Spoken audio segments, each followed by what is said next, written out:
It all began innocently enough. She caught my eye when she commented on a post I made online about the rising immorality in higher institutions.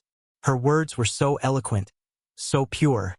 They struck a chord deep within me. I was smitten sharp. Everyone knows I have a thing for decent girls.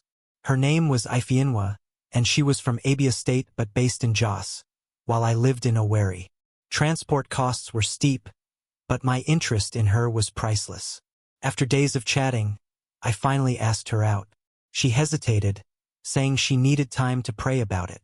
That same evening, I casually posted pictures of my new washing machine and a snapshot of my cozy home, just to let her see the kind of life I could offer. As if on cue, her answer came swiftly. A yes. We began dating virtually. She never asked me for money directly, but I occasionally sent her small gifts. Our video calls were puzzling.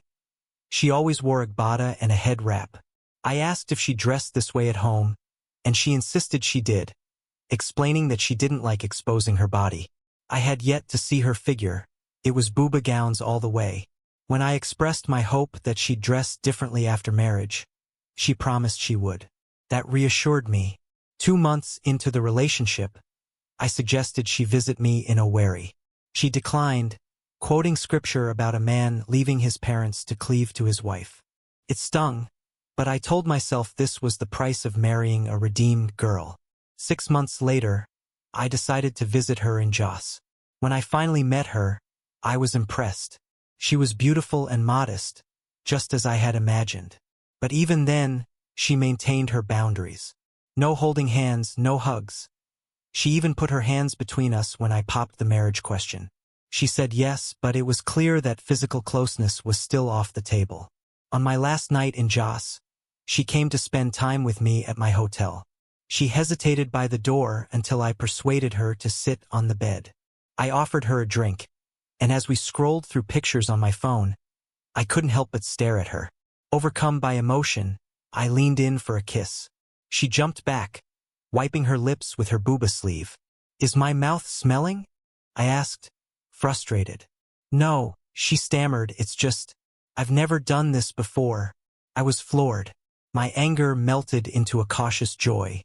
Even the prodigal son's father kissed him, I joked, trying to lighten the mood. Eventually, she let me kiss her, on the condition that I didn't touch her. But when I opened my eyes mid-kiss, I found her staring at me. That was the moment I knew. This girl was in a league of her own. The wedding plans came quickly.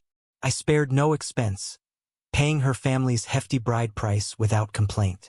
On our wedding night, as I finally undressed her, my heart froze, a tattoo clear as day on her chest. "What's this?" I asked, pointing. "Oh, that," she replied casually. "It's a birthmark." "Birthmark?" I repeated, dumbfounded. "Who has a birthmark shaped like a love sign?" When I found another tattoo on her thigh, my blood boiled. This one read "Sexy Nikki."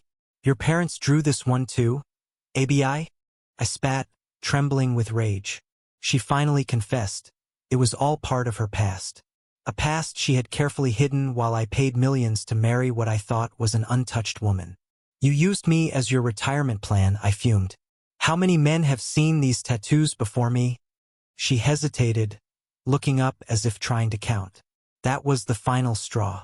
I stormed out, called her parents, and demanded a refund. This story isn't to mock decent women, far from it.